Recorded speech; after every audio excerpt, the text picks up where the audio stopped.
Good morning. Welcome to our last section in this area. That made sense in my head. Today we want to talk about percentile. We want to talk about quartile. We want to talk about a way to organize our numbers.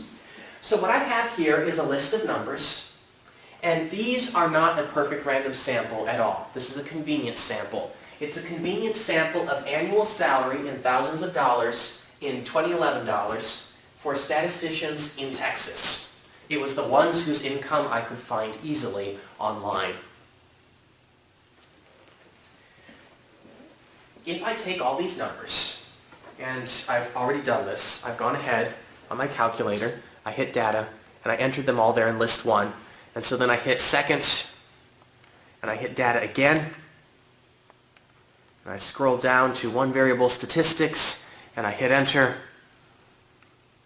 and I said it was in list 1 and frequency 1, and finally I had it calculate. And then it gave me some information, and I've gone ahead and recorded that information here. The mean salary, X bar, is 59.7, and this is a sample no matter how imperfect it may be, so I'm using the sample statistics. So I also used SX on the calculator, sample standard deviation, and we got 7.17K.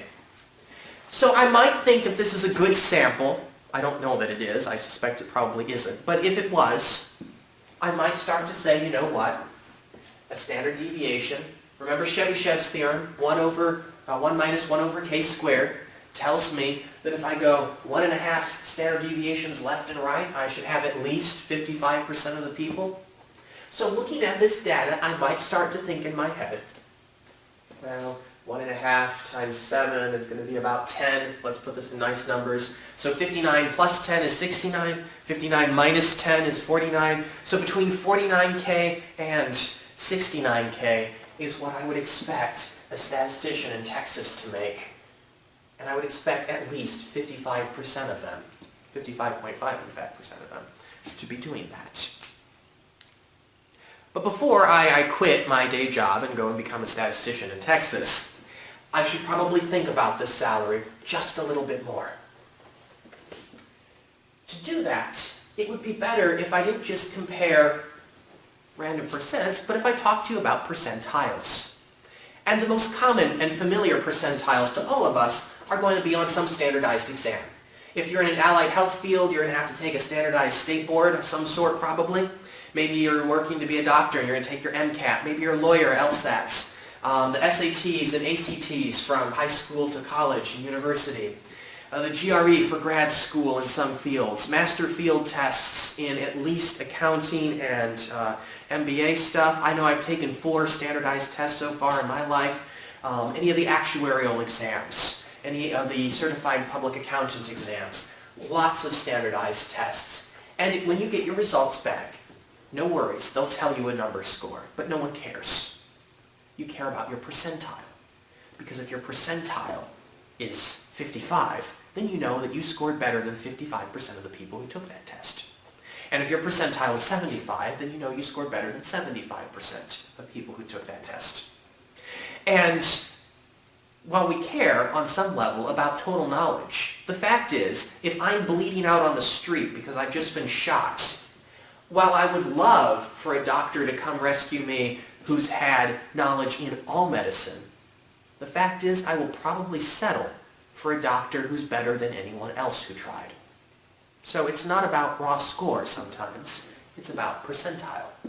And the most popular percentiles are 25, 50, 75, and those are called quartiles, because we split them all into quarters.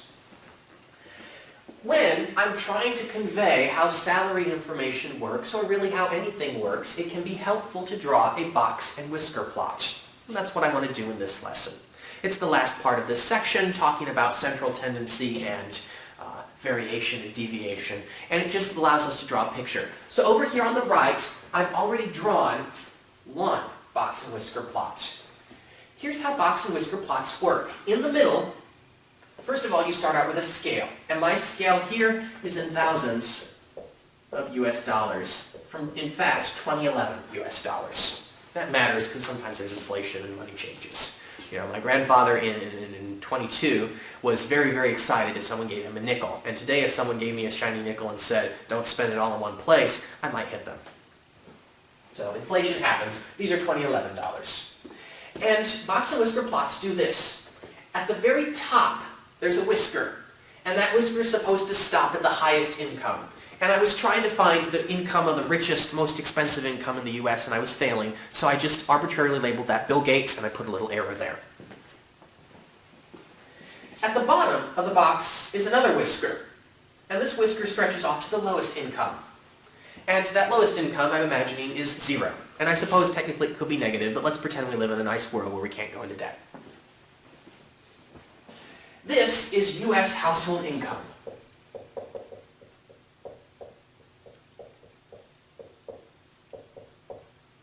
In 2011.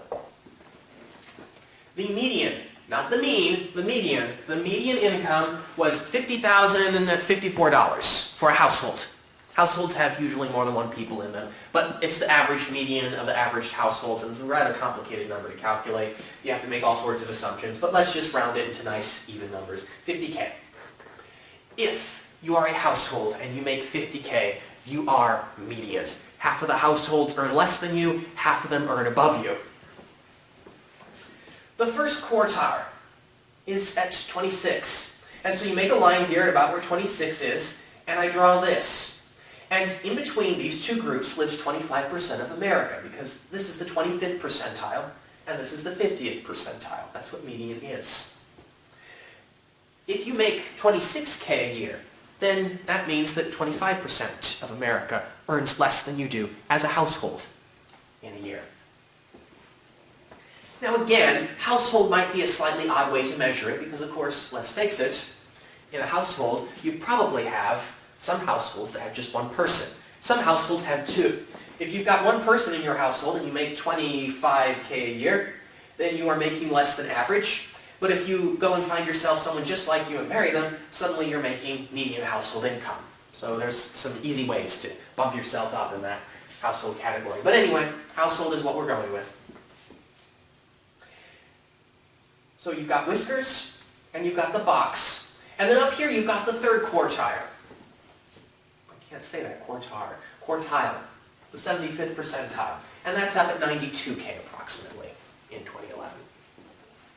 What I'd like to do is I'd like to compare our statisticians in Texas to the US as a whole and see how they match up, drawing this Box-and-Whisker plot. It's just a quick, easy way to compare percentiles and quartiles to each other.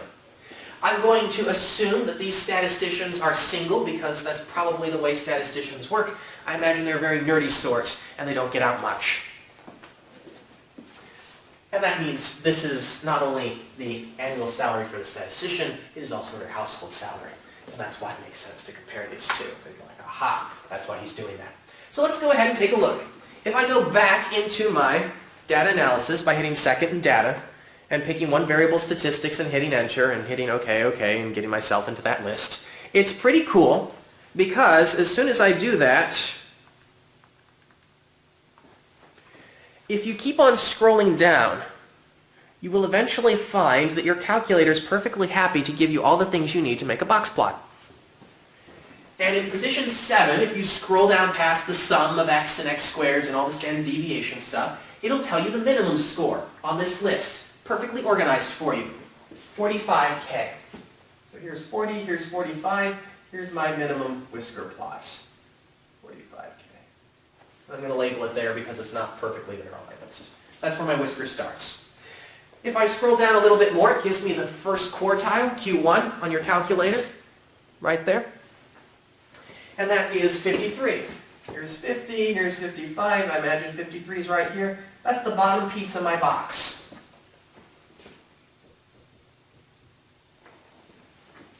Keep on scrolling down, it tells me the median is 62. 60, 65, 62 is about right there maybe. It tells me Q3 is 65.5. Here's 65, just a little higher, 65.5. That's the end of my box. We have one whisker stretching off here. And then we have, of course, the max is 71. Here's 70, 71's about right there. There's the top whisker. Since I've drawn these both on the same chart, this is a pretty good idea of how to compare these two. They're drawn to scale. I don't have to try to rejigger the numbers in my mind. It looks like statisticians have some advantages and some disadvantages compared to U.S. households as a whole. On the one hand, these statisticians don't seem like they live in a very wide range. That kind of makes sense. Generally, if you have a particular job skill, you're able to exist at a certain salary level, and that's usually because if you don't like the salary that one company is paying you, you can move to another one if the other companies are willing to pay more. So things tend to balance. And this is not an economics class about supply and demand, but it kind of is. And you would expect people who were all in the same profession to have a much smaller set in their box and whisker plots than everyone ever. Because of course over here we've got the good hobos of the Great Depression, and we also of course have Mr. Gates there at the top. So I think that this box and whisker plot business can show us pretty nicely how to compare things. Notice this as well. 25% of the U.S. lives between 26 and 50K for their household income. To get the next 25, we have to stretch a further distance along the income chain.